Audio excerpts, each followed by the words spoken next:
I'm okay. Thinking about you. How'd that rehab, whenever I got a chance to talk, how'd the rehab thing go? Everything okay. If it's Monday, here is where you'll find Tom Roy. Yeah, they just brought out 3 more pizzas, so we're good. I like that cowl hat. In the park, having lunch with friends. Yeah, a friend gave him that nice new hat. Okay.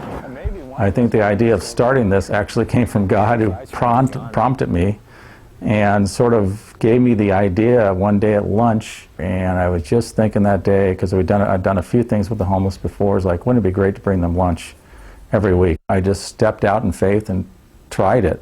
It wasn't like I put a lot of thought behind it. I knew there was a need there, and I was answering the call to the need. And I didn't think about the logistics or anything. I just thought, why don't you try it and step out and do it in faith and see what happens. Hey Dina, how you doing? I'm good, how are Good. you? I'm going to order the pizzas for the homeless meal that we do on the park every Monday, and I order 9 pizzas. Each week we do 2 different types of things. On one week we'll just get pizza at Rocco's, and the other week we actually shop at Costco. So it's opposite either other week.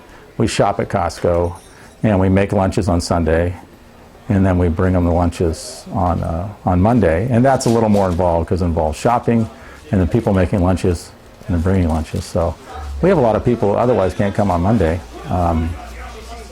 come on Sunday and help make the sandwiches and make the lunches. Hey, good to see you guys. How you doing, Dana? You want to help? So we're coming alongside these people, and I think giving them a little bit of a hope, a little love, a little something that says, hey, you're not forgotten by some people, especially by Christians, that you're not forgotten, and God still cares about you. So good to see everybody here today. I just want to tell you a story about this man who was walking on the street. He's walking on the street, and he saw a sign in the window that said, "Talking dog for sale." And so he knocks on the door. He talks to the guy. He's like, "You got a talking dog for sale?" He goes, "Yeah." He goes, "So can I interview him?" And he goes, "Okay, go in here and interview him." So he sits down and he talks to the talking dog. He says, "Well, what have you done with your life?" And the dog said, "Well, first of all, I was an avalanche victim. I rescued avalanche victims. And second, I spent my time serving our country in Iraq. And now I read to shut-ins in retirement homes." And the guy turns to the owner and says, "I can't believe it. Why would you ever want to get rid of such an amazing dog as this?" And he says, "Well, that's because he's a liar. He's never done any of those things." It's missing the point a little bit. And I've had people ask me before, what is the point of what you're doing here, coming here, giving you guys lunch every day? And I thought about that. And I thought about the fact that it's not pizza, it's people. And it's not food, it's friendship and fellowship. It's coming alongside you guys and doing that. I started on my own with a couple people. Right now we have close to 20, 25 people from Hillside coming. And they don't all come every week, but about 25 different people who come and help too, and come alongside and help the homeless. Not only feed them and bring them food, but also bring them fellowship, bring them friendship, bring them somebody who cares a little bit, somebody who will listen to them and make them feel like they have dignity in life. I had heard rumors that Tom was doing this homeless ministry. And I thought, what a great ministry to be involved in. But at that time, I was just too busy with my work. Well, God has a way of working things out. I lost half my business. So now I found myself with a lot of free time. During my devotions, I actually heard God's voice tell me, he goes, "What's your excuse?" So I got involved in it. Ever since then, amazing. I thought I was going to bring something to them, because I always saw the homeless as faceless people with no emotions, no characters, no people that just, you can look right through them. When you get involved in this ministry and you start to talk with them, start to know who they are, you find out they're just people like us who've had circumstances, got out of control, and they got to where they're at, sometimes by choice of addictions.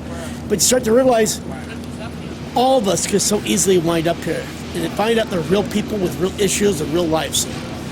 And I'm starting to befriend some of them, and it's interesting to find their stories and their backgrounds, and just anytime you get a chance just to befriend them, leave them a little message of God. When I first started, I saw a lot of Walking Dead almost. very depressed, you know, not knowing what life's going to bring, pretty much giving up on life. And now I see people smiling more, people looking forward to us coming on Monday. I mean, there's some people care. It gives me a warmth inside. This guy's an angel here. One of my best friends right here. This place is beautiful. That's why I walk across the planet to get here. Not necessarily for the food, which is great, but to see my friends. And Polly's been coming to church quite often. You haven't been there for a little while, but she was coming a lot of times and made sandwiches a lot, and you've Well, that's come a lot. fun, you know, to get, you know, elbow to elbow with the people around the church when you're not, you know, Right. it's, you know, I mean, you get to meet a lot of people, Right. and, you know, and Nothing- the nothing but nicest good people up people there. at that church. Nothing but good people yeah. up there. That's great. What do we got here? And you need some deodorant. I keep coming back because I've got an ongoing relationship with the homeless community, and I want to continue this relationship and be their friend and bring them food and drink, but not only that, have a chance to actually sit down and be their friend. I think God's calling for us is so important that we come alongside people that really need our help and are homeless or poor or downtrodden, that I continue to do this because I just see as a great opportunity for us to share God's hope with them. That's right.